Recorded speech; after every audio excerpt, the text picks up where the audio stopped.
Bon, alors, merci d'être avec nous ce soir pour cette table ronde sur Paris dans l'imaginaire.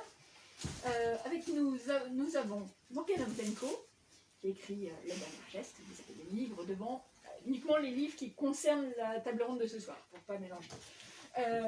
Floriane Toulas, qui a écrit Rouille, et Estelle Faye, qui a écrit Un éclat de givre et un reflet de vie.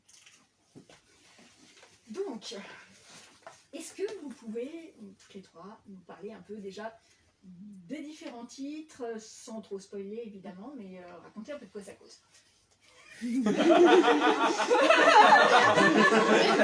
moi qui commence. Ça s'appelle Dans l'ombre de Paris parce que ça se passe dans les égouts. De Paris. De Paris. Non, mais parce qu'en vrai, il y a un lac sous l'opéra de Paris. C'est pour de vrai. Pour de vrai. Non, mais pour de vrai, dans la vraie vie, il y a un lac sous l'opéra de Paris. Et je trouvais ça trop cool. Alors du coup, j'avais envie de m'en servir comme décor pour un bouquin. Et après, ça finit dans les égouts. Mais moi, mon titre, il parle pas trop de Paris, du coup. Genre, non, c'est pas pareil. Et du coup, Rouille, c'est le nom d'une drogue qui a apparu dans Paris depuis qu'on est allé sur la Lune et qu'on a ramené plein de nouveaux matériaux. Et on a ramené des trucs cool et des trucs pas cool. Notamment, on a ramené la rouille. Et du coup, ça va avoir une importance... une importance importante, je suis autrice, une importance importante dans l'histoire parce que ça va être un peu le point de départ de l'enquête de l'héroïne et la source de beaucoup de problèmes pour elle. J'étais autrice au début décembre. Ouais. Voilà. À 2 jours de Montreuil, Ouais. fin la saison. Alors donc, Un éclat de givre et un reflet de lune, en fait, c'est dans le même Paris. Mais c'est des histoires qui peuvent se lire indépendamment. C'est un Paris post-apo, grosso modo, on est dans 2 siècles d'ici. Il y a 90% de la planète qui a été détruite, qui est complètement stérile, inhabitable. Et l'humanité se concentre sur ce qui reste, dont Paris. En fait, on ne sait pas s'il reste autre chose parce qu'il n'y a plus de moyens de transport, il n'y a plus de moyens de communication. Il y a peut-être un vague bout de forêt en Sibérie ou un bout d'océan, mais on ne sait pas trop en fait. Et donc, on est dans la tête d'un Parisien de cette époque. Paris a évidemment beaucoup changé. Il y a quelques bouts de banlieue aussi qui restent, c'est bien parce que par moment, il fait pousser du blé.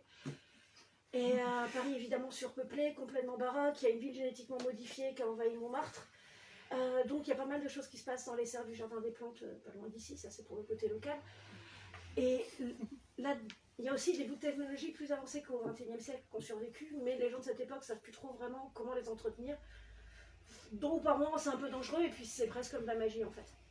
Et donc dans ce Paris-là, on suit Chet qui a 23 ou 24 ans selon les livres. Et Chet chante du jazz le soir dans les caves avec un côté très cabaret, en chanteuse de jazz. Déjà le jazz aujourd'hui pour en vivre c'est dur, alors après l'apocalypse c'est mort. Et donc le jour Chet enchaîne des petits boulots plus ou moins légaux pour survivre et évidemment se laisse entraîner dans des affaires trop grosses pour lui, va toujours là où il ne faut pas au pire moment, surtout quand on prévient en avance. Et enfin son autre super pouvoir c'est que c'est un gros cœur d'artichaut qui craque tout le temps pour la mauvaise personne. Et Chet a vraiment une relation très forte en fait avec Paris finalement et c'est peut-être ça. Voilà, alors pour le coup, c'est un petit hommage à la chanson française, mais oui, pour le coup, en fait, sa plus grande relation finalement, c'est avec Paris qui va ça profond. Et puis, c'est né de beaucoup de choses où je marchais dans Paris longtemps, et de mes années de théâtre aussi, c'est pour ça qu'il y a du cabaret. Donc, on a vu un tout petit peu sur Un éclat de givre qu'on est sur un Paris post-apo. Mais dans les deux autres, dans séries ou romans, comment est votre Paris? À quoi il ressemble? Et tu m'appelles toi aussi? C'est marrant. Alors, moi c'est Steampunk du coup. Ouais, c'est un Paris en fait où le Steampunk c'est un rétrofuturisme où en gros on est en 1897, on a développé beaucoup de technologies à vapeur qui ont permis en fait des avancées technologiques avec des techniques différentes mais qui nous ont amenés à aller sur la Lune. Et du coup c'est un Paris qui est différent dans le sens où en fait il est très clivé avec tous les arrondissements centraux qui sont enfermés dans un dôme où vivent en fait tous des gens très riches où ils ont un printemps éternel toute l'année quoi. Et à l'extérieur du dôme, plus on s'éloigne, plus c'est la misère et la crasse quoi. Et où en fait il y a vraiment cette ségrégation très forte entre les riches et les très pauvres. Et du coup on va suivre Violante qui elle donc est une prostituée, donc du mauvais côté du dôme quoi. Mais qui, parce que en fait, elle est un peu la coqueluche de Paris, va avoir l'opportunité d'aller et de venir dans ces deux mondes-là et de nous faire découvrir avec elle ce qui se passe sous ce fameux dôme et de mettre en avant un peu ces inégalités-là et de voir qu'en fait, toutes les belles avancées technologiques qui ont permis le voyage sur la Lune en ramenant l'éthernium et tout ça, bah, en fait, eux, ils en voient que les mauvais côtés, alors que si c'était partagé de façon plus équitable, en tout cas, en fait, il y a beaucoup d'avancées dont les pauvres pourraient avoir l'utilité de façon très facile, parce qu'il y a beaucoup de mines sur la Lune. Et eux, ils ont le droit qu'à la drogue et les meurtres. Et du coup, elle va essayer de rééquilibrer un peu la balance comme elle peut, mais comme elle vient pas du bon côté du dôme, c'est un peu difficile. Donc il faut qu'elle trouve des moyens d'entrer. Et un peu malgré elle, en fait, comme elle est cette coqueluche de Paris, elle va pouvoir passer d'un univers à l'autre en s'attirant les foudres de tout le monde un peu, parce que du coup, elle a un peu ce passe-droit de pouvoir accéder peut-être à quelque chose de meilleur, alors que tous les autres restent enfermés de l'autre côté du dôme, quoi. Voilà. Et puis après, c'est du steampunk, hein, donc il y a des calages mécaniques, il y a des prothèses en puissance, il y a des égouts. Il y a des égouts. En fait, Il y a des égouts. on fait tout dans tes Tous les égouts. trois des égouts, je On a pense. tous droit à des égouts. On va toujours dans les égouts. Non mais clairement, ouais, Voilà. en fait, le point n'est pas certain. Il y a des égouts.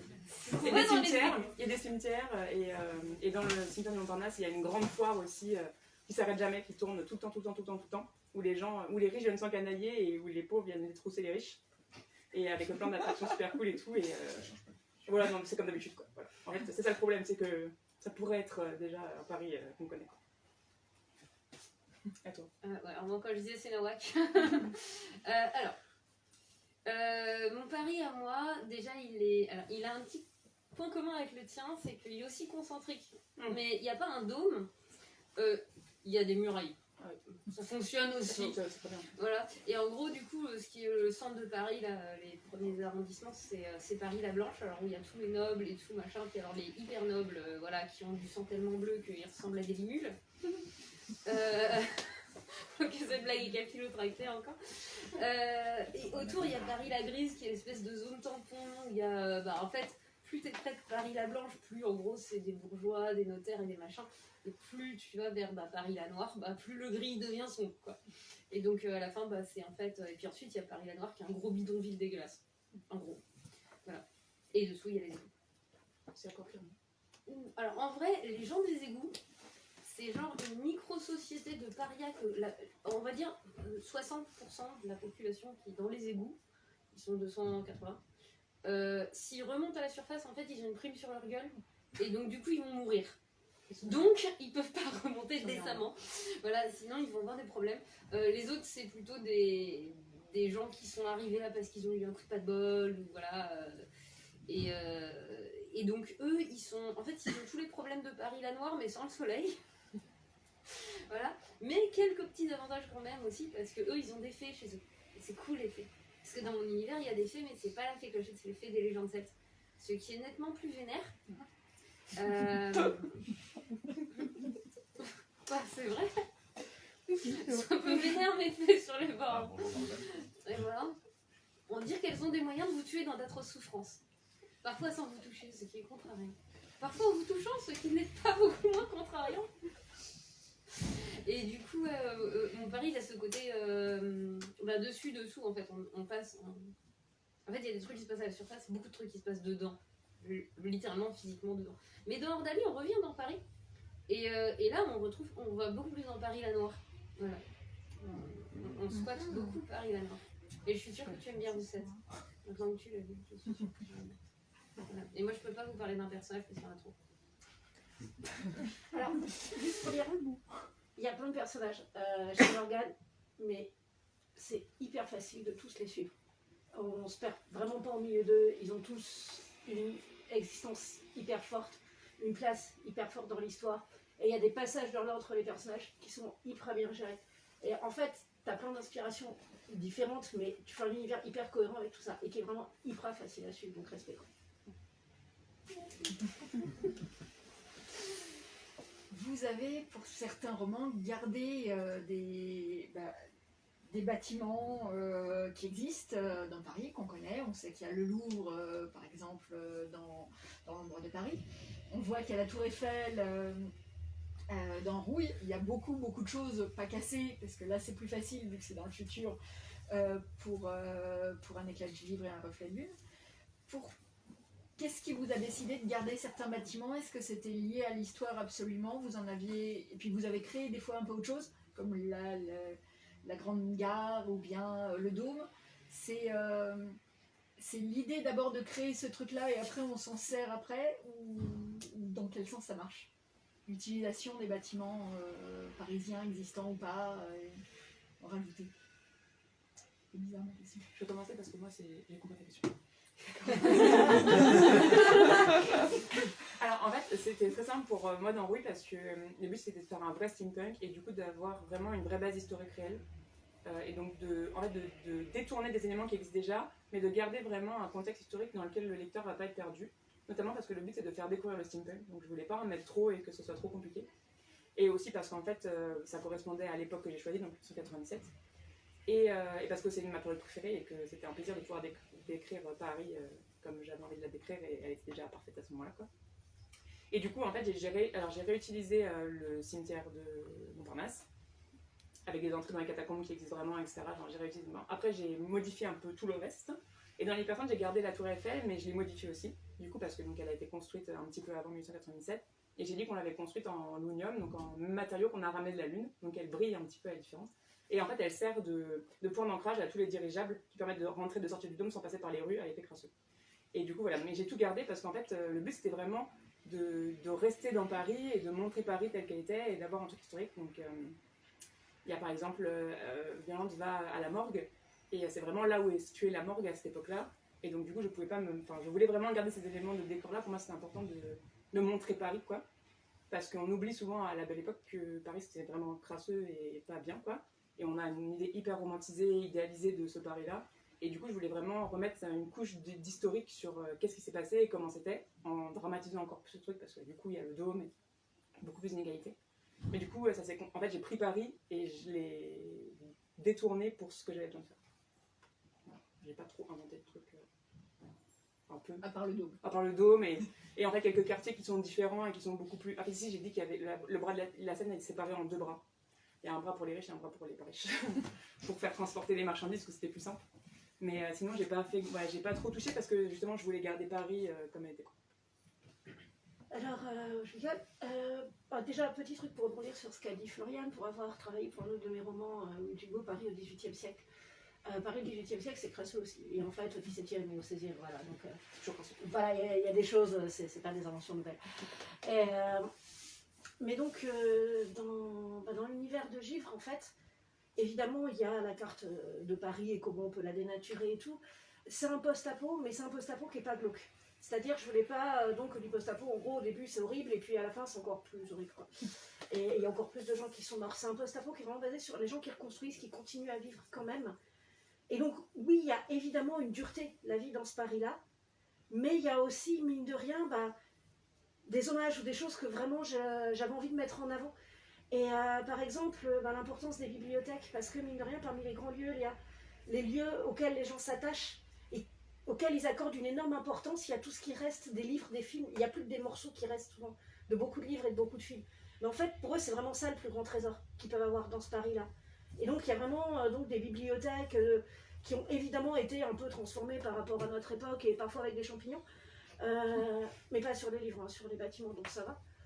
Mais où aussi, par exemple, il y a des lieux qui m'ont marqué et qui n'existent plus. Parce que, mine de rien, depuis ma jeunesse, il y a beaucoup de coins de Paris qui sont pas mal ripollinés, muséifiés, et des endroits dont j'avais envie de parler. Et donc, par exemple, il y a un hommage à la miroiterie, je ne sais pas si ça évoquera des choses à beaucoup de gens ici. Mais voilà, qui était un squat de punk, concert de jazz, donc dans les hauteurs de Ménilmontant, qui était un lieu incroyable et qui maintenant n'existe plus. Donc, mine de rien, voilà, il y a des scènes sur la petite ceinture, parce que c'est pareil, c'est vraiment des lieux qui m'ont marqué, où j'ai des souvenirs aussi. Il y a des bouts de souvenirs réels, des lieux qui se mêlent aux lieux transformés, en fait. Et donc, c'est vraiment comme ça que s'est construit ce Paris. Il y a des références au petit cinéma du quartier latin, parce que c'est juste là que j'ai fait une énorme partie de ma culture cinématographique, et que j'y reviens encore dès que je peux. Et il y a tout ça, en fait, qui se mélange. Et une des choses que j'adore quand je marche dans Paris, pour moi qui ai toujours beaucoup vu de films, c'est que quand on marche dans la ville réelle, mine de rien, on marche aussi dans une ville qui a inspiré tellement de romans, tellement de films, qu'on marche dans des couches et des couches d'histoire au sens littéraire. Et aussi, c'est une ville qui a un tellement grand passé historique que forcément, il y a aussi toutes ces couches de passé-là. Et tout ça, ça fait partie de Paris, en fait. Et c'est ces trois dimensions que je voulais aussi inclure dans un éclat de Givre, avec, par exemple, des lieux où, pour des raisons très concrètes, hein, mais des formes du passé de Paris reviennent. Et par exemple, il y a des maisons sur les ponts comme au XVIIe siècle, parce que mine de rien, la ville est surpeuplée, il faut loger les gens. Donc on va faire des maisons sur les ponts. Et mine de rien, ça existait à Paris. Il y a une nouvelle cour des miracles, parce que, oui, il y a une grande misère dans ce Paris-là, donc ça refait une cour des miracles, en fait. Enfin, voilà. Il y a donc des moments où la science du 21e siècle, elle est un peu... on l'utilise sans trop forcément savoir comment. Donc il y a un nouveau quartier d'alchimistes à cause de ça. Mais finalement, qui est déjà dans les endroits où il y avait une présence alchimiste autrefois à Paris. Donc voilà, il y a tout ça qui se mélange, il y a des anciens noms de rues qui sont venus au bout du jour. Et voilà, donc c'est un peu tout ça en fait qui crée ce Paris-là, et puis le côté vraiment très mosaïque de Paris en fait, que j'aime beaucoup et que j'essaie de transmettre dans le livre. Donc en fait, c'est du post-apo, t'as plein de trucs que j'aime. En vrai, quand j'en parle aux gens, je dis souvent que c'est du post-apo onirique. Ben ouais, parce qu'il y a un côté en fait onirico. Je sais pas, tu vois, il y a un côté onirique, je trouve, dans son Paris. Mais je trouve que ça fait très sens avec ce que tu disais, que c'est un univers où les personnages ils veulent vivre. Et du coup, en fait, en faisant revivre la ville d'une autre façon, même si c'est une ancienne façon, en fait, de ramener des choses qui marchaient bien, ou qui étaient positives pour les quartiers ou des choses comme ça, en fait, ils reconstruisent leur vie et ils continuent à vivre, en fait, en faisant revivre la vie, ils se mettent à revivre aussi. Conceptuel, mais... je trouve que ça fait sens avec ce que tu disais au début. Non, mais si, il y a un vrai refus du désespoir, en fait, dans un éclat de givre et dans un refus à l'une, il y a vraiment ça, quoi. Voilà. Lisez-le, c'est vachement bien. Et Bichette. Cœur sur Bichette. On est sur les autres aussi, moi j'aime trop Galade et tout. Moi j'aime bien Yael. Ils sont tous bien. Un peu paumé. Ouais, un peu lourdé. Ouais, mais souvent des personnes un peu paumées, ça me perd moins. Oui, mais c'est... non, moi j'ai pas gardé. C'est là qu'on voit que je suis pas parisienne. Putain, je fais un truc. En gros, moi j'ai gardé le Louvre, le lac et la Seine, pourquoi pas, et la Bastille. Par contre, la Bastille, elle est là. Vous ne l'avez pas vu dans le tome 1, mais ceux qui ont lu Ordalie savent. Savent qu'on fait un petit détour très désagréable vers la Bastille. Quoi, il est assez désagréable ce détour, on est d'accord? Je peux pas dire. Je peux pas dire parce que ça va spoiler, d'accord? Mais en gros, j'ai gardé que ça, et des rues. Mais le reste, c'est un peu remanié à la sauce, la dernière geste, qui consiste globalement à mettre des bouts de trucs dans tous les sens, et ça donne un tout cohérent. Et je crois que c'est là qu'on voit que je suis pas parisienne en vrai, pour de vrai. Parce que j'ai pas la même flamme que vous deux quand je parle de Paris en fait. Moi, Paris, j'ai un rapport un peu conflictuel avec Paris. Parce que j'y ai vécu pendant 6 ans, en débarquant de la Cambrousse. Et au bout de 6 ans, je suis retournée dans ma Cambrousse. Voilà. Et avec Paris, cette espèce de relation étrange et conflictuelle de j'aime bien y aller, j'aime bien en partir. Voilà. C'est ça avec les enfants, moi. T'aimes bien les rendre à leurs parents. Alors déjà, moi je partais pendant 7 ans dans le sud-ouest et je suis revenue. Et même là où je trouve que je suis trop loin. Et du coup, je suis en train de renouer dans Paris quoi. Ouais. Genre un peu le reçoit. Ouais. Et genre, j'ai l'impression que je respire, tu vois. Alors, comment c'est l'inverse, tu vois, quand j'étais dans mon 14 mètres carrés à Paris 6, je comprends. je décédais intérieurement. Ah, je comprends. Surtout que je pouvais pas jouer de harpe parce que la voisine d'en dessous, même quand je jouais de la harpe un samedi à 14h, elle me donnait des coups de balai sur le truc. Ah ouais? Parce que elle C'est que moi supportait pas que je joue de la harpe. J'avais un voisin au-dessus de moi qui jouait du piano tous les jours. Ah, c'est cool. C'est trop bien, jusqu'à ce que ils se mettent à jouer des trucs hyper déprimants. Enfin, j'étais hyper déprimée. Du coup, j'étais là, en train de pleurer dans mon canapé, le dimanche à 14h, j'étais là, genre. Et c'est quand même très triste pour un dimanche. Et oui, c'est pourquoi. Et ouais, il jouait tous les jours, c'était sa grande passion. C'était un vieux monsieur et c'était sa grande passion, il jouait tous les jours. Et il était venu me voir parce qu'il avait peur que ça me dérange, j'étais genre, allez-y. On a bien des mecs qui réagissent comme ça, ma voisine. Il était trop mignon. Donc on en a un tout petit peu parlé. Vous avez un truc avec le sous-sol. Parce qu'on a les égouts, on a les catacombes, avec des gens bizarres dans les catacombes. On fait, on passe du temps dessous. Pourquoi? Parce que c'est cool. Alors, oui, je suis déjà assez d'accord avec la réponse de Morgane. Après, dans mon cas, c'est vraiment donc un éclat de givre, un reflet de lune. Ouais, c'est des univers étranges, mais parmi les plus. Enfin, il y a beaucoup de choses parmi les plus personnelles que j'ai écrites dedans. Enfin, voilà, inspiré de bouts de vraie vie. Et en fait, avant d'être essentiellement à vélo, je marchais dans Paris, mais aussi je prenais beaucoup le métro et le RER. Et voilà, et c'est au point que voilà, quand je rentrais de voyage, quand je rentrais de l'étranger, je me sentais à la maison quand je rentrais dans le RER, quoi. Bah, moi, ça me fait toujours ça. Hein. Voilà, bah oui, non, Le métro, c'est la maison. moi, je l'ai eu moins souvent. Dans le métro depuis que j'ai 3 mois. Mais voilà, dans les souvenirs, moi je prenais le RER pour aller à la maternelle, tu vois. Là, pareil. Bah, voilà, donc forcément, c'est de toute manière, être dans des tunnels dans Paris, c'est un peu. Puis il y a des stations qui sont magnifiques. Hein. Je suis tout à fait d'accord. Voilà. La station de la Cité, par exemple, il faut la voir. C'est tout presque art nouveau. Et c'est super joli, tout en fer et tout. Je fais des photos à chaque fois que j'y vais. J'ai 150 photos de la station de métro Cité dans mon téléphone.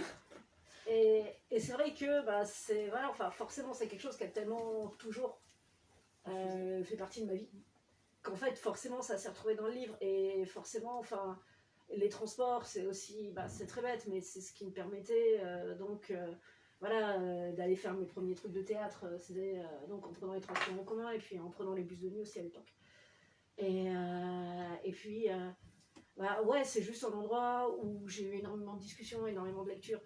Et donc, de toute manière, forcément, ça fait partie du paysage, entre guillemets, si on peut dire. En plus, je pense que c'est intéressant. Alors, les catacombes, surtout parce que quand on s'intéresse un peu à la ville de Paris, il y a toute une histoire sur la construction des catacombes, des cimetières et tout. Et en fait, Paris, c'est un vrai gruyère. Et pour la sortie de Rouille en poche, je suis descendue dans les catacombes de façon illégale, ne faites pas ça. Mais c'était vachement bien. Et du coup, tu as les noms des rues au mur. Enfin, en fait, c'est comme un petit monde sous le monde.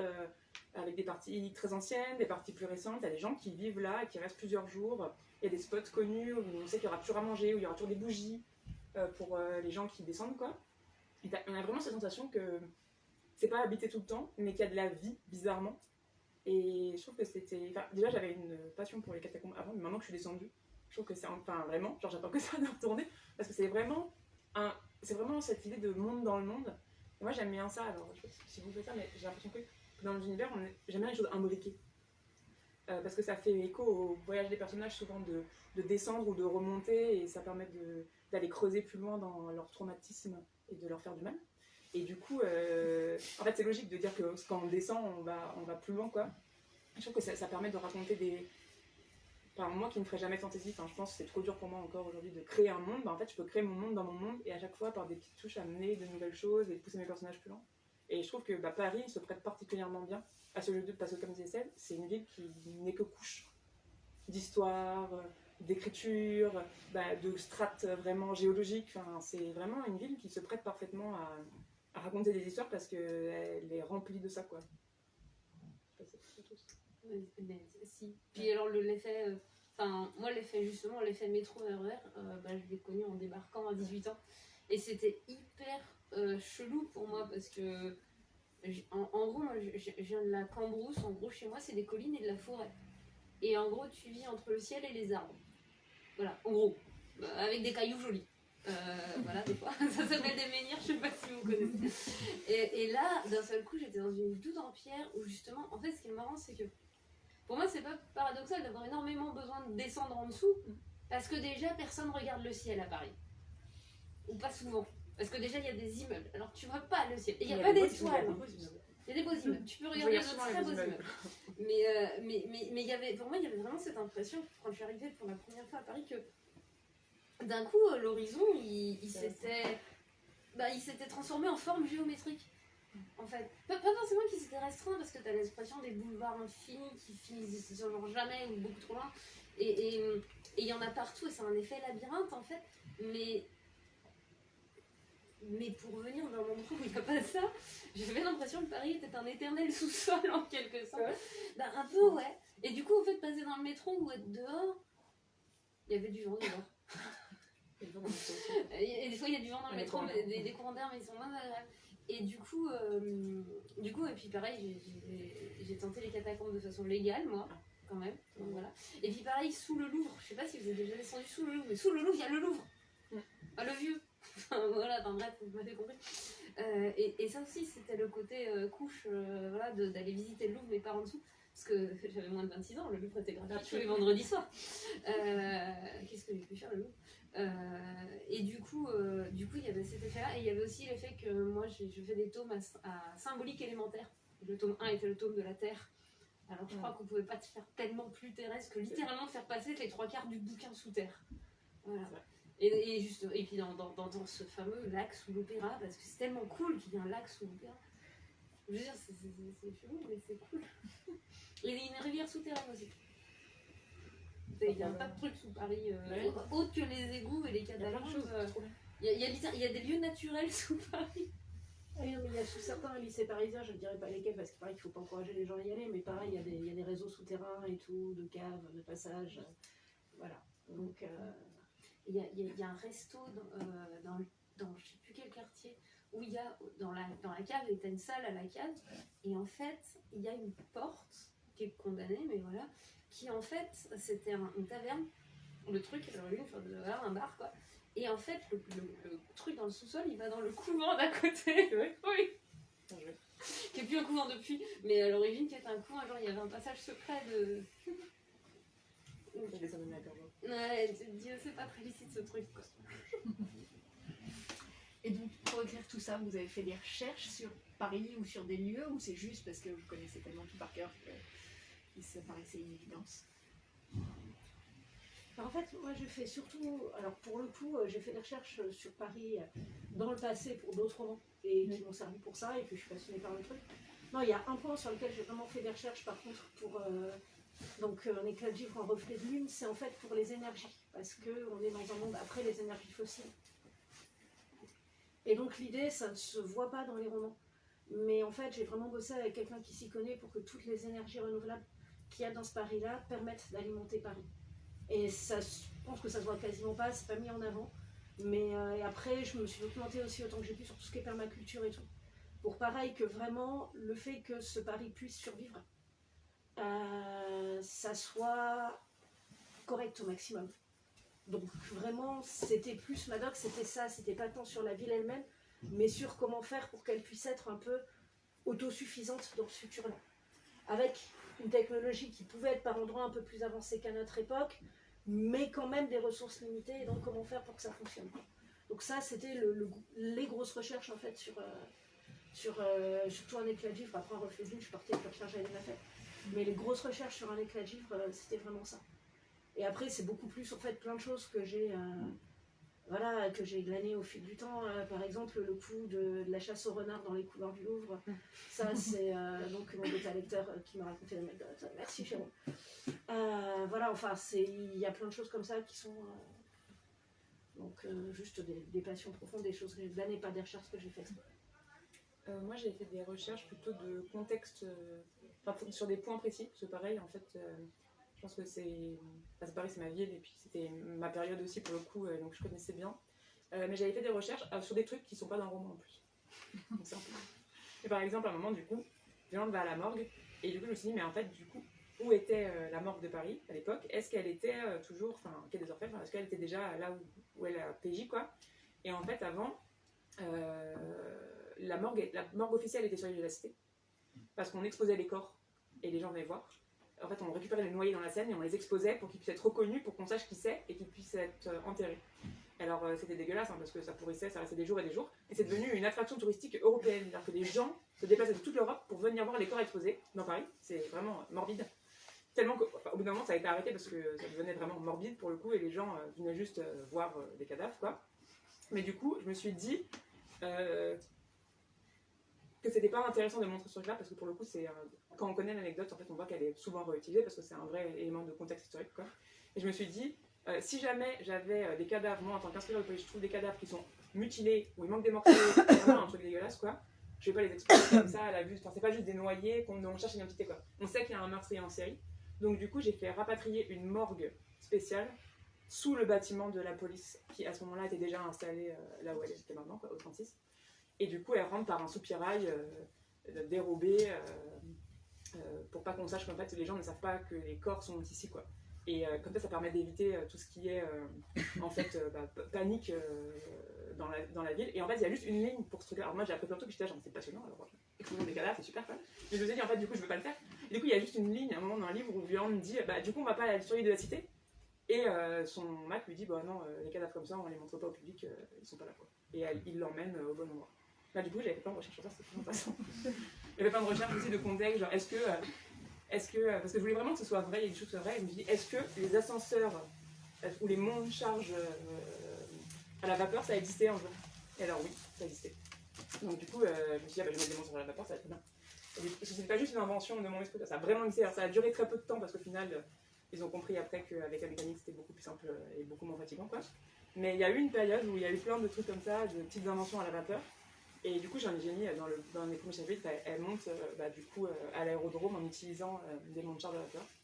Et voilà, et après, je pense que c'était des petits détails comme ça, très légers, mais du coup, Paris, c'est toute ma vie. Ça pue, le métro est dégueulasse, mais c'est ma vie. Un peu de recherche, pas de recherche. Pas plus que ça. En fait, moi, le plus gros truc de recherche que j'ai fait sur le Grand Nombre de Paris, et c'est là qu'on voit que je suis une sauvage, c'est sur l'étiquette de la Cour de France. Non, mais il y a des trucs trop chiants. Genre, tu peux pas t'adresser à machin. En gros, c'est pas sur Paris lui-même, par contre, c'est vraiment sur l'étiquette pratiquée au Louvre, pour le coup. Du coup, voilà, à peu près sous Louis XV, Louis XVI, tout ça. Et c'est d'une absurdité sans nom. Je vous jure, faut vraiment avoir envie, mais de s'emmerder. Ouais, de s'emmerder, ouais, non, mais vraiment, vraiment. Et puis de faire chier le monde aussi, vraiment, pardon, mais c'est vraiment du. Attends.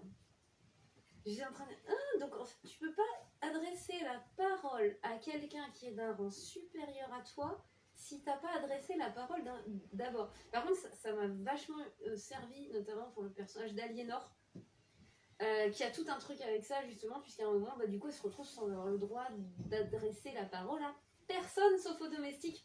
Sauf que, il faut savoir qu'au Louvre, il y avait les couloirs des domestiques et les couloirs des nobles. Donc, elle a pas le droit. Ouais, dans plein de bâtiments parisiens, ouais, ça vraiment. Mais du coup, elle est dans les couloirs des nobles. Et genre, ça veut dire qu'elle peut adresser la parole à personne, sauf à choper un domestique par hasard qui se serait égaré là pour nettoyer un truc, quoi. Et c'est un côté vraiment horrible parce que du coup, elle se retrouve complètement privée de parole en fait. Elle se retrouve, voilà. Elle a 8 ans, ça marque un peu. Elle a des circonstances atténuantes, ok. Aliénor a des circonstances atténuantes. Mais du coup, oui, il y avait vraiment tout ce truc-là. Et par contre, j'utilise beaucoup le Vidocq 1908. Parce que j'ai un personnage qui parle avec un argot parisien absolument impossible. Et alors là, j'ai fait des grosses recherches sur l'argot parisien. Et du coup, j'ai le Vidocq genre ouvert quand j'écris ce perso-là. Et c'est hilarant d'ailleurs, ça a beaucoup marqué les gens parce qu'ils sont morts de rire quand t'es pose. Ah ouais? Ah ouais. C'est moi, mon grand-père il parle comme ça. C'est un vrai parisien. Non mais là, c'est une gamine de 10 ans. Ouais, mais mon grand-père, quand il était petit, il parlait comme ça. Ah oui, il parlait comme ça. Bah oui. Ouais, donc voilà. Et ça, quand il s'énerve, ça fait. Ouais. Ça. Du coup, c'est rigolo. Voilà. Donc, sur Paris dans l'imaginaire, il y a évidemment tous vos romans, mais il y a aussi plein d'autres gens qui ont écrit des choses variées, avec des vampires, des zombies, des fées, des elfes, des chats qui volent. C'est un phénomène qu'on retrouve aussi un peu par moments avec Londres, à peine avec New York, pas à ce point-là. Pourquoi, d'après vous, en dehors de Paris et de Londres, en gros, c'est pas quelque chose qu'on fait à ce point-là, ou en tout cas, on n'utilise pas à ce point-là de grandes villes pour systématiquement raconter plein d'histoires. Hein, en fait, il y a quelque chose que je vois, en tout cas, dans ce que je connais beaucoup en imaginaire et en fantasy ou fantastique, parce que j'ai des gros trous dans ma culture sur l'imaginaire pur. Disons, ce que je vois par rapport à la France et le monde anglo-saxon en tout cas, c'est que mine de rien, dans le monde anglo-saxon, grosso modo, il y a vraiment tout ce qui est Angleterre, Écosse, Irlande, et après il y a tout ce qui est de l'autre côté de l'Atlantique. Et il y a quelque chose donc qui frappe vraiment, mais voilà, tous les gens que je connais de l'autre côté de l'Atlantique, c'est que eux, ils ont encore tendance à se penser pour beaucoup dans le monde littéraire. Et une bonne partie du monde littéraire de l'imaginaire, ils ont encore tendance à se passer comme, mine de rien, c'est des villes qui sont très récentes, par exemple, qui ont très peu de passé. Même New York, elle n'a pas toutes les couches de passé qu'a voilà, enfin, Paris, qu'ont Londres, etc. C'est des villes qui n'étaient pas forcément là dans, voilà, enfin, c'était pas là où j'achetais, qu'elles étaient. Et finalement, et c'est vrai que oui, l'imaginaire aussi s'accroche sur ce qu'on lui présente.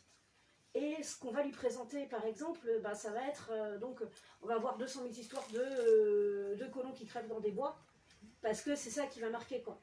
Et on est dans des villes qui sont, mine de rien, relativement récentes, et qui donc sont pas forcément là où a pu s'ancrer un peu plus longuement donc de vrais morceaux d'imaginaire.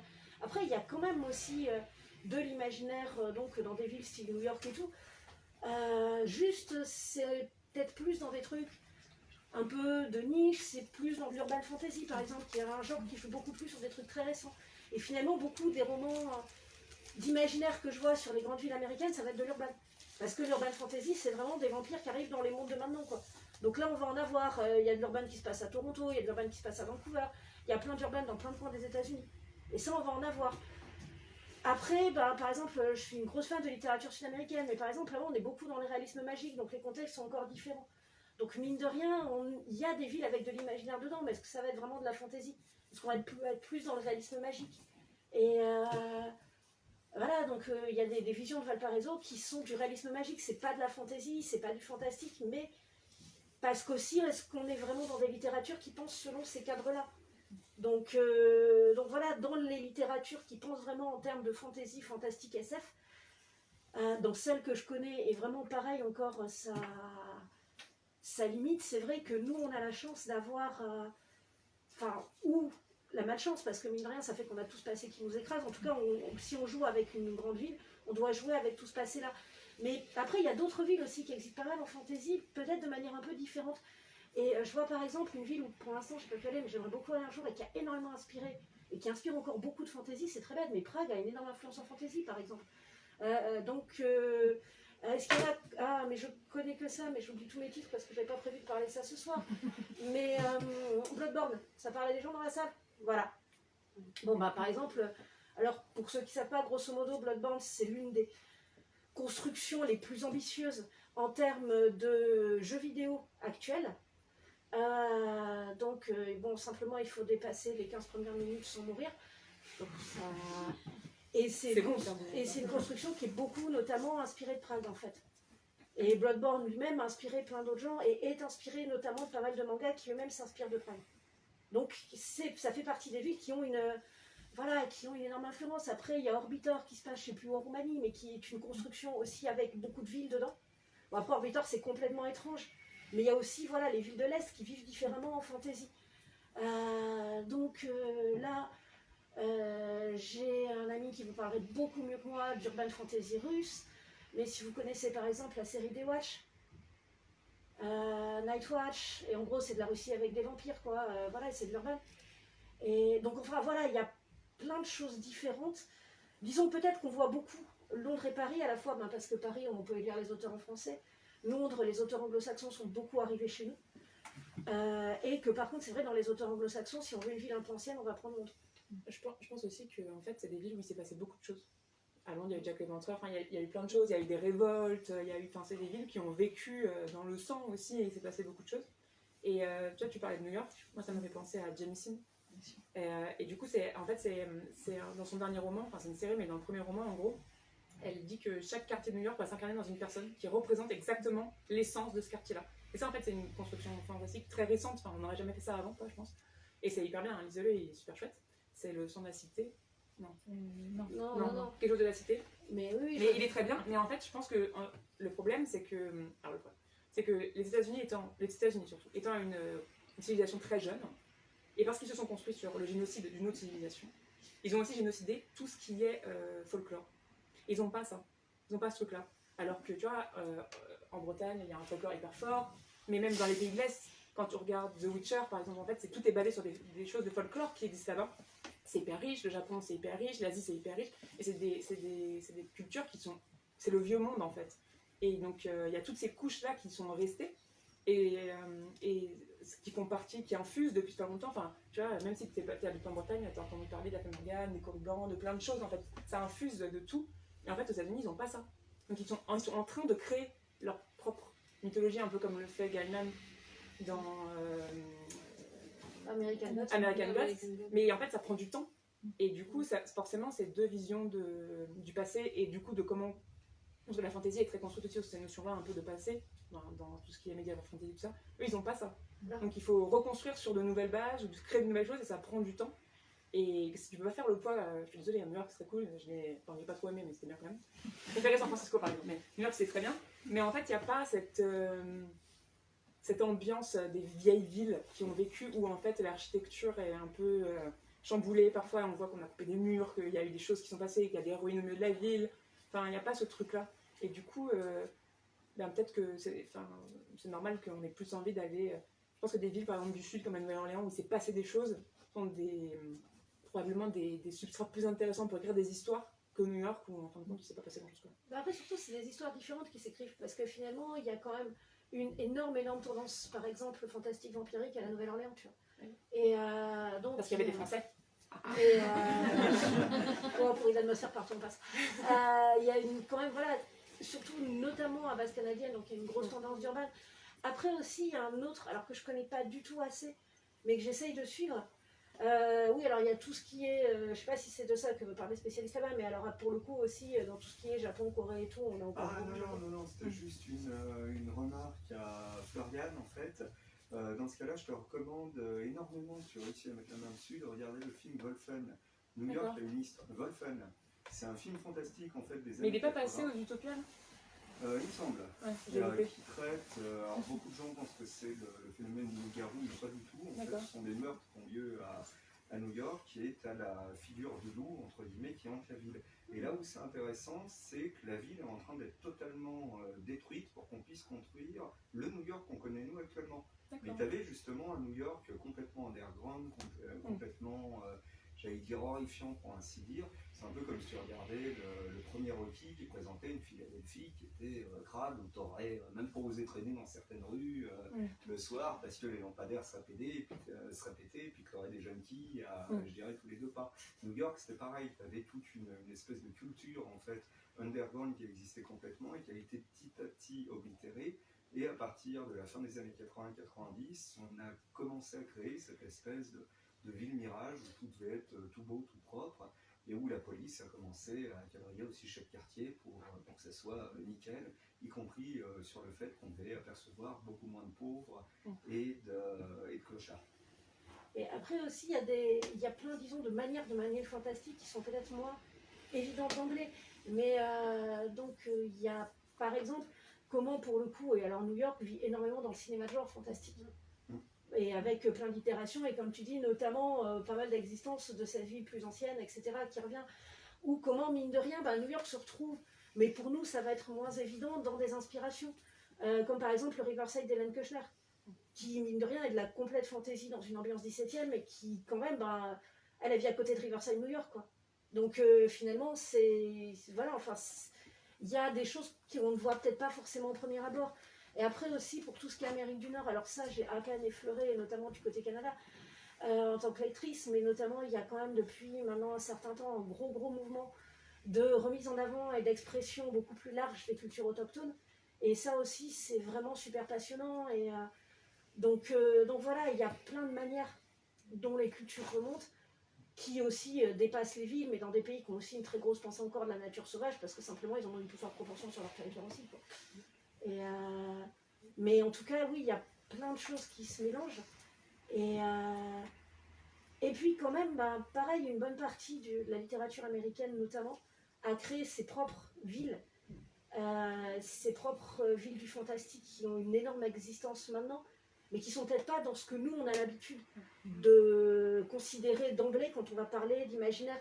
Par exemple, c'est très bête, mais le Derry de Stephen King, c'est une énorme c'est une énorme ville fantastique, quoi. Et après, oui, c'est des petites villes, mais elles existent aussi. Le Salem de Stephen King aussi, enfin lui, il en a créé plusieurs, quoi. Mais les villes de Lovecraft, c'est aussi des villes d'imaginaire. Juste, ça va pas forcément être le premier truc auquel on pense, parce que c'est dans des champs qui sont un petit peu plus parallèles, un petit peu plus sur le côté, mais qui existent aussi énormément. Par exemple, pour toute la côte ouest aussi, les villes de la côte ouest, c'est Clive Barker. Le Los Angeles de Barker, qui est absolument énorme. Enfin, lisez Le Maître des Illusions si vous voulez avoir... Donc, voilà, je suis fan de Clive Barker, parce qu'il vous en vient soir. Mais par exemple, le Los Angeles de Barker, il est juste incroyable, quoi. Simplement, oui, on va peut-être moins remonter dans de la fantaisie pure et dure, moins être dans l'histoire, mais voilà, et c'est vrai qu'il y a notamment toute une pensée aussi dans la littérature, pareil, donc de la Nouvelle-Orléans, de Los Angeles, etc., qui est évidemment frappante, mais qui va être peut-être moins sous des formes un peu plus classiques, entre guillemets. Voilà, c'est-à-dire, oui, on va pas ça va pas être la recréation du Paris des Merveilles, ça va être des choses qui vont plus jouer dans des genres un peu plus borderline, un peu plus tirant à partir du réel, etc., un peu moins grande reconstitution fantasmée, quoi. Voilà. Sur Prague, je voulais juste le dire parce que le 3e tome vient enfin d'être traduit en français au bout de 10 ans. Il y a la trilogie Fille des Chimères qui s'y passe. Fille des Chimères, tu l'as? Oui. Voilà. Voilà, c'est juste. Alors, les titres français me donnent envie de hurler parce que les titres anglais sont beaucoup plus beaux. Mais c'est une des trilogies et là on sent qu'en fait elle a vraiment l'autrice là, tu sens qu'elle a un rapport avec Prague dans le premier tome en particulier. Prague est littéralement un personnage de l'histoire, voilà. Et cette trilogie m'a particulièrement marquée parce que le premier tome c'est Roméo et Juliette, le 2e tome c'est un génocide et le 3e tome je sais pas, je peux même pas vous voilà. C'est un bon résumé du livre en fait. Et du coup voilà, et du coup c'était pour dire que ouais, Prague elle a le même vraiment ce rapport aussi à l'imaginaire. Et il y en a aussi une autre de ville que j'aimerais bien citer, qui a vraiment aussi ce rapport très fantastique à l'imaginaire, c'est Le Caire. Et en fait, j'aimerais bien qu'on se souvienne que l'Afrique existe de temps en temps aussi, parce qu'en vrai, le Caire a justement aussi cette... ils ont littéralement les pyramides en banlieue, quoi. Enfin, je veux dire, je disais, c'est collé au Caire, enfin. Les pyramides, elles sont... C'est à 10 km du Caire. Mais c'est ça, ouais, mais c'est ça, mais c'est collé. Enfin, en vrai c'est...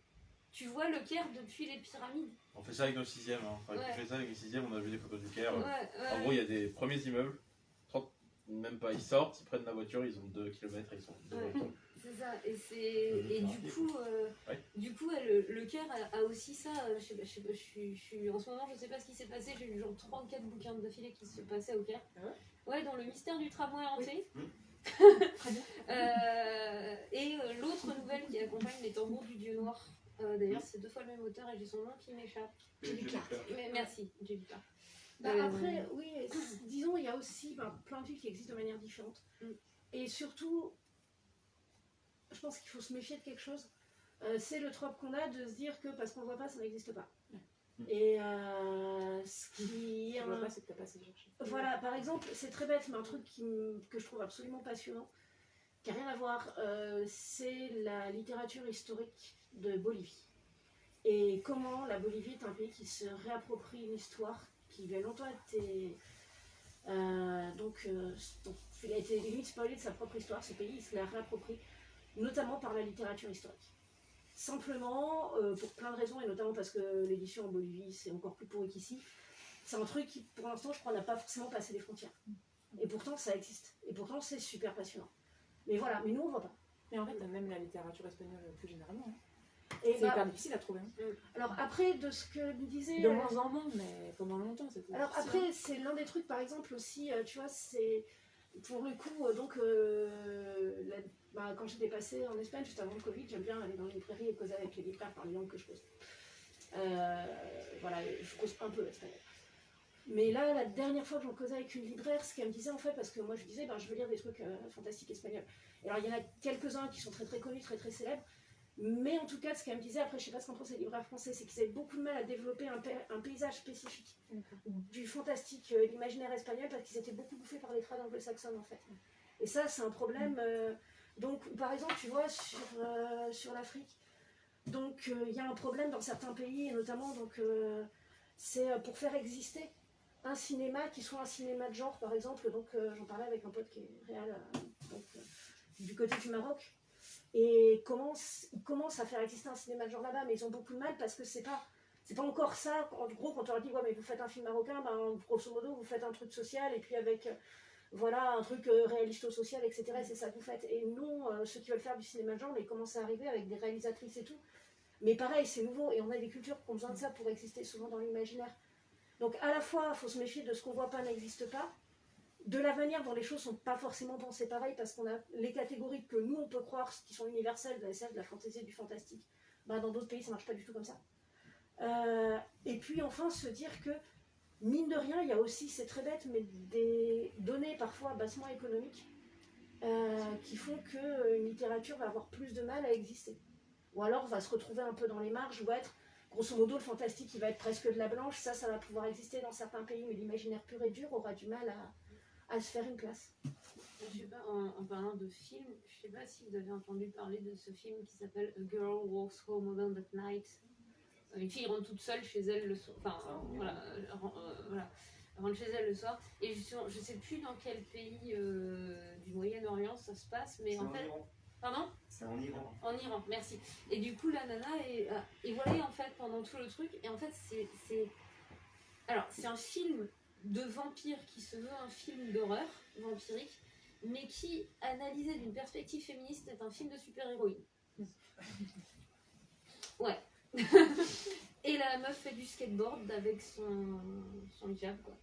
Elle est en skateboard en hijab et c'est un vampire et elle bouffe des mecs.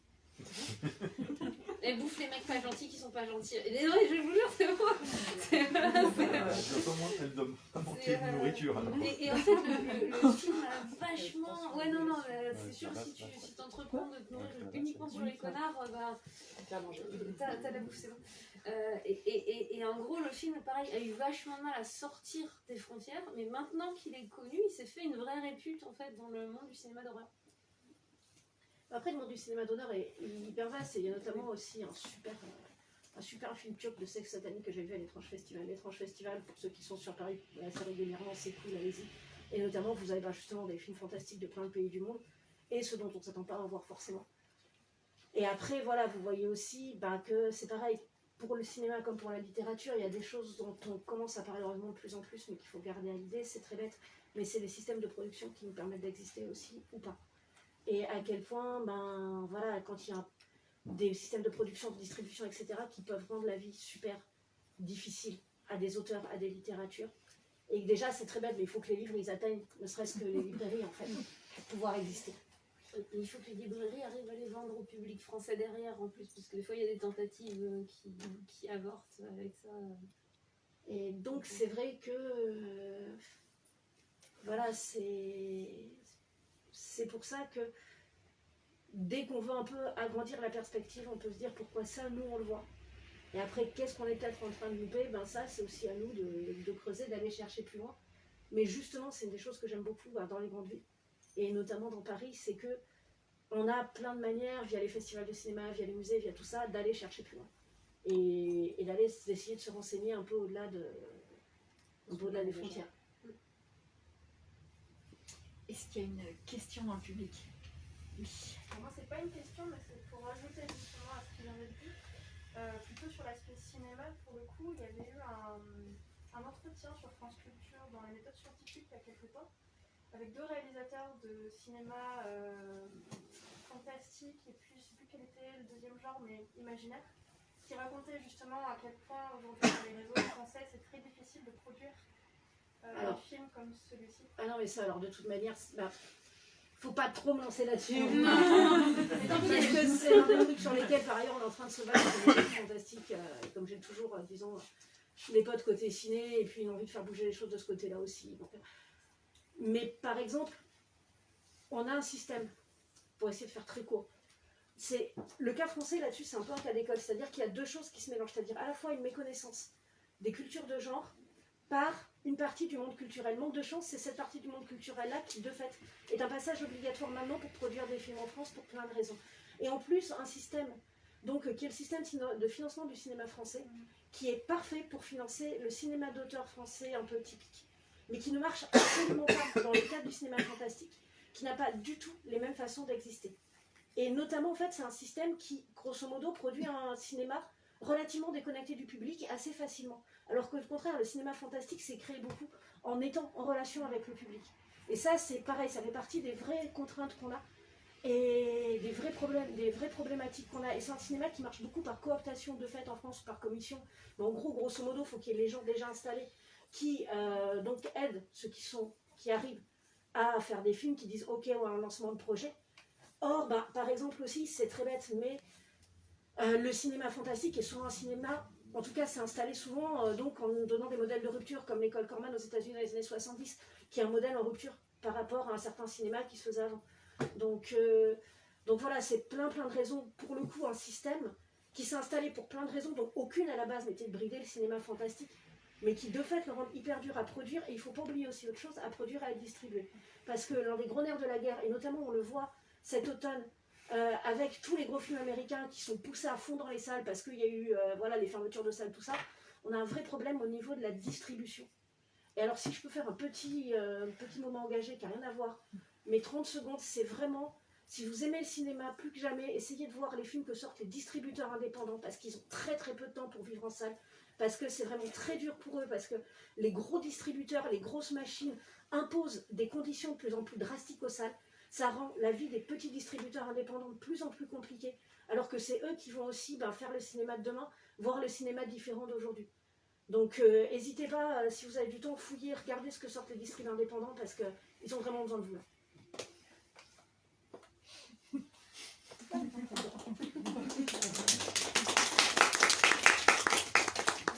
Une dernière petite question. Alors, prenons, du coup, toutes les trois, vous avez vécu à Paris, certaines plus longtemps que d'autres. Ça se voit. Certaines vachement moins longtemps, mais ça au positif plutôt. On va dire que Paris est formidable, quel que soit Paris, hein. Voilà. Votre meilleur moment à Paris? Moi, je suis pas d'accord que Paris soit formidable. Je trouve Paris que est intéressant. Je trouve que Paris est Moi, intéressant. je suis forcément d'accord avec madame. Voilà. Paris est formidable. Moi, je crois que mes meilleurs moments dans Paris, c'est moi, j'aime bien marcher de nuit dans Paris. Et je trouve que l'hiver, souvent, je marche d'Odéon, genre vers Montparnasse, quoi.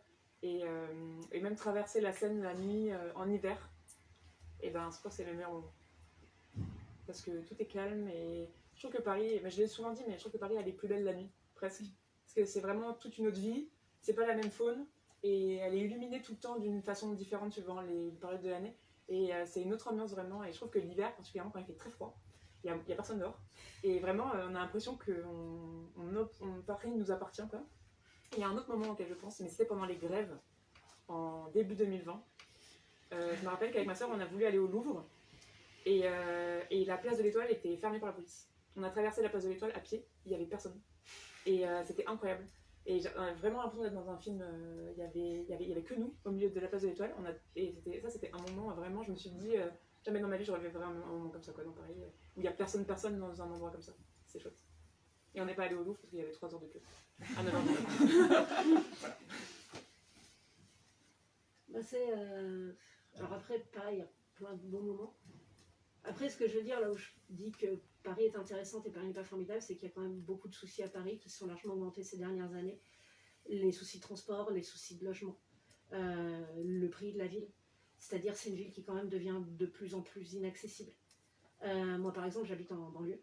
Et voilà, je ne pourrais pas me permettre d'habiter dans Paris même parce que je bosse dans la culture. Et que c'est à peu près inaccessible. Après, ça va, je suis pas loin à vélo. Mais mine de rien, c'est quand même des choses qu'il faut garder en tête aussi. Donc c'est pour ça quand même, c'est une ville qui se ripolline beaucoup. Je vois notamment les amis musiciens qui ont de plus en plus de mal à trouver des petites salles de concert. Je vois les petits cinémas qui se battent de plus en plus pour survivre. Les librairies qui ont fermé dans le quartier latin. Heureusement, il y en a d'autres qui ont ouvert. Je connais les pitiés.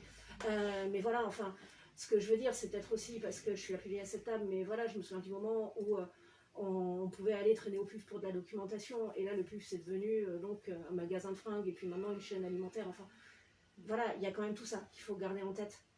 Et donc, il y a quand même cette dureté-là aussi. Et mine de rien, parce que je vois aussi, enfin voilà, je suis passée dans le ciné, dans le théâtre, Et c'est des milieux qui sont très durs aussi, que j'adore, où il y a plein de gens que j'adore, mais il y a une dureté profonde de ces milieux-là. Et il y a des moments, notamment dans le ciné, où on va être invité à des super cocktails et on va être hyper admiré et célébré par plein de gens. Sauf qu'après, par des gens qui vont porter, ne serait-ce que sur eux en costume, plus que ce que nous, on va gagner en un mois, quoi. Et après, nous, on va retourner dans nos galères quand même, quoi. Et donc, il y a tout ça. Il y a vraiment toute cette dureté-là que je veux panier. J'adore l'énergie de Paris, j'adore l'histoire de Paris, j'adore tous les gens qui se croisent et toutes les cultures qui se croisent à Paris, mais je veux pas nier cette dureté-là parce que justement, Paris est une ville de romans, mais pas de romans à l'eau de rose, quoi. Et voilà, donc ça existe aussi. Et donc après, ouais, je sais pas, mais parmi les très bons moments à Paris, évidemment, marcher la nuit, causer dans les cafés, aller dans les petits ciné, me perdre dans les librairies, marcher beaucoup dans Paris, de toute manière, c'est une ville qui est géniale pour marcher. Il y a peut-être un moment, alors ça, je n'en parle pas beaucoup, mais qu'un des moments qui a inspiré un moment d'un éclat de givre, pour ceux qui l'ont lu. C'était après une de mes premières séries de représentations avec une des premières minuscules groupes dans lesquelles j'ai joué. Et donc, c'était la dernière présentation de la semaine qui était, donc, je crois, un samedi soir ou un vendredi soir, je ne sais plus en tout cas. On ne jouait pas le lendemain. Et donc, on s'est tous retrouvés dans un café pas loin du théâtre.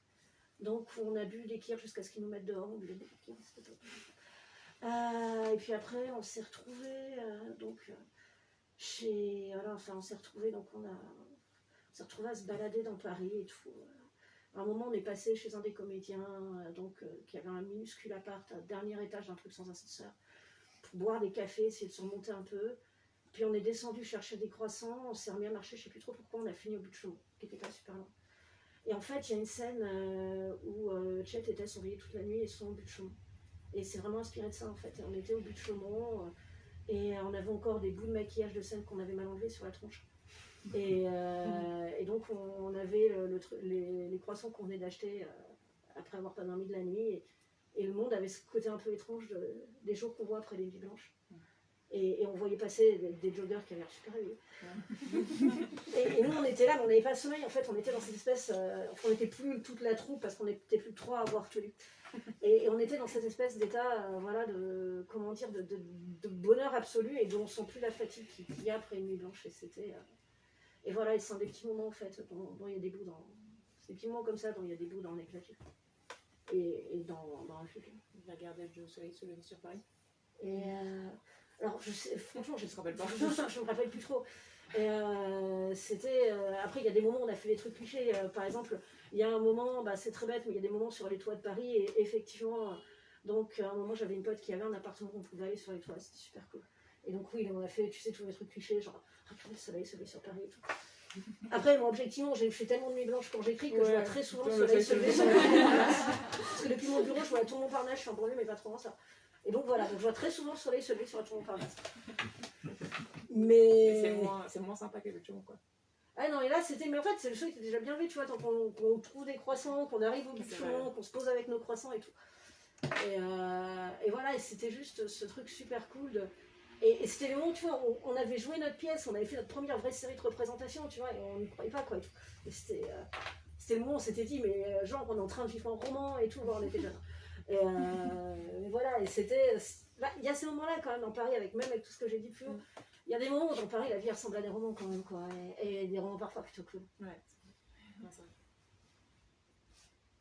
Je suis désolée, je vais baiser l'ambiance. J'ai passé que 6 ans à Paris et c'était sincèrement pas les meilleures années de ma vie. On n'était pas là. Ouais, maintenant je crois que j'aimerais vachement plus Paris. On a regardé le lever de soleil à Montmartre. Après avoir regardé des shows de drag queen toute la nuit. Ouais, ça bien ça. Bien. Tu vois, ça me plaît bien, ça c'est vrai. Mais j'ai quand même une anecdote jolie dedans. Et justement, peut-être parce que c'était la galère. En fait, déjà, j'étais en prépa. J'étais en maths P, alors que j'aime pas les maths. Oui, non, parce que j'ai fait une école d'ingénieur, figure-toi. J'ai 6 ans à Paris, c'était pour ça. C'était pour ça, genre pourquoi qu'est-ce que je foutais à Stanislas? Expliquez-moi. Je ne sais toujours pas. Et donc, le lendemain, c'était un vendredi soir. Et le lendemain, j'avais le partiel français-anglais, parce que c'était du coup 4 heures de devoir surveiller tous les samedis matins. Et du coup, ce jour-là, il y avait 2 heures d'anglais et 2 heures de français. Bon, je suis bilingue, le français, on va dire que je me débrouille plutôt pas trop mal. Donc du coup, j'en avais rien à faire. Donc en fait, du coup, révisé, je suis allée au Louvre. Et le problème, c'est que, alors je sais plus si c'est en gros, je sortais du Louvre vers genre 23h, parce que ça fermait au bout d'un moment quand même. Et j'avais été au Louvre, et justement ce soir-là, j'étais descendue voir le vieux Louvre, les tours médiévales là qu'il y a dessous et tout. Et parce que c'est un des coins du Louvre que je préfère. Je connais méga bien le Louvre, les gens. Moi, 6 ans à Paris, beaucoup le Louvre. Et le musée de Cluny. Je connais le musée de Cluny par cœur. Et du coup, là, il me foutait hors du Louvre. Moi, j'étais chiant. Et là, j'ai un copain qui m'a envoyé un texto en me disant si tu veux, on fait une soirée dans un bar, rejoins-nous. C'est les happy hour, viens. Je fais ok, go, j'y vais. Je m'en fous, le lendemain, le partiel il sert à rien de toute façon. Non, il servait à rien, c'était coef 1, les deux, alors que t'étais coef 10, les maths, c'est bon. Et du coup, j'y vais. Et en fait, j'avais à l'époque je crois que ça s'appelle un baise en ville, là, les mini pochettes, là, une sacoche que j'ai. Et dedans, en gros, il y avait mon portefeuille, mon portable et mes clés. Et en fait, je l'ai posé sur le siège entre ma table et la table d'à côté. On était avec les potes, on a discuté, c'était marrant, on s'est bien marré. Et au moment de partir, plus de sacoche. Alors là, t'as l'air. Ouais, t'as l'air très con, non, c'est clairement, t'as l'air très con. Et du coup, en fait, et puis genre, il était 4h du mat, 34h du mat, c'était un bar de nuit, enfin voilà. Et du coup, mon pote donc, qui m'avait accompagné, il me dit écoute, t'as qu'à venir dormir chez moi, on va sortir un matelas, je sais pas comment on va faire, mais bon, pour que voilà. J'ai donc dormi par terre. Littéralement, avec une couette, parce qu'il n'y avait rien d'autre. Et en fait, en vrai, on n'a pas vraiment dormi, parce que genre, on a dû dormir 1h30, un peu après le lever du soleil, justement, parce qu'on en a profité pour regarder le soleil se lever. Et je vais à mon partiel, j'emprunte un stylo à quelqu'un. J'avais pas les clés de chez moi, j'avais rien, j'avais même plus de papier d'identité, quoi. Donc j'ai emprunté un stylo. Le mec à qui je l'ai emprunté, d'ailleurs, en mode prépa, ensuite a exigé que je lui rende un service en échange parce que oui, en prépa, il faut savoir que vous ne pouvez même pas emprunter un stylo. Attends, moi, ma prépa était pas comme ça. Ah, ma prépa était horrible. C'était abominable. Et du coup, j'ai fait mon partiel, enfin mes 2 partiels, et je sors du truc. Et je vois ma meilleure amie en face de la prépa qui m'attendait, qui avait reçu un texto de ma mère, parce qu'en fait, le gars qui m'a pris mon sac, en fait, a cru que c'était le sien parce qu'il avait le même. Il s'est rendu compte de son erreur en arrivant au métro. Du coup, ne sachant plus quoi faire, il avait laissé le truc dans ma sacoche au guichet du métro. Et le pire, c'est qu'il l'a fait à l'ouverture du métro, c'est-à-dire 2 heures après. Qu'est-ce qu'il a branlé pendant 2 heures? Il a marché dans Paris. Il a marché dans Paris, voilà. Moi aussi, pendant ce temps-là, je marchais dans Paris, tu vois. Mais ailleurs.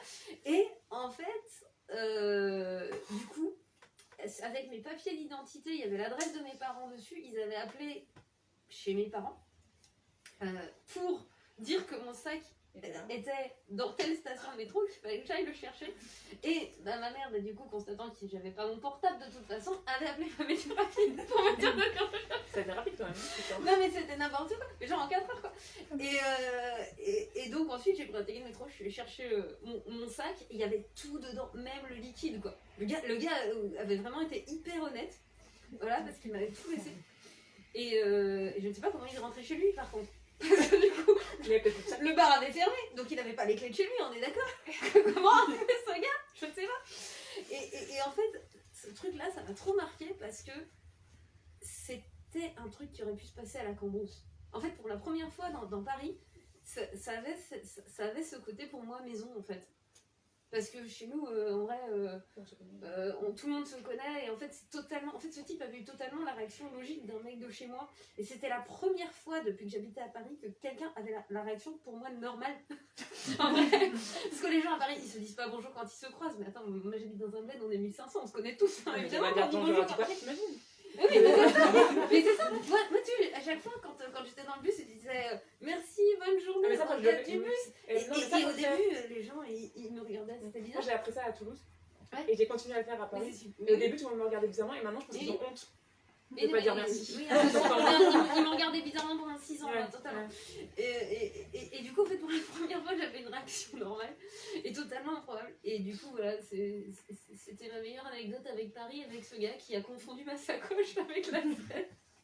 Et pour l'anecdote, j'ai eu 16 et 18 à mes partiels. Oh. Bon, bah, ça n'a rien de réalisé, effectivement. Eh bah, merci beaucoup pour cette rencontre autour de Paris dans l'imaginaire. Et puis, vous pourrez venir vous faire dédicacer tous les bouquins qui sont là, ou là-bas, ou un peu partout. Il y en a plein qui sont tous très, très, très bons. Je serais ravie d'en porter beaucoup moins en retour, s'il vous plaît. Voilà. Voilà, merci. Merci à vous.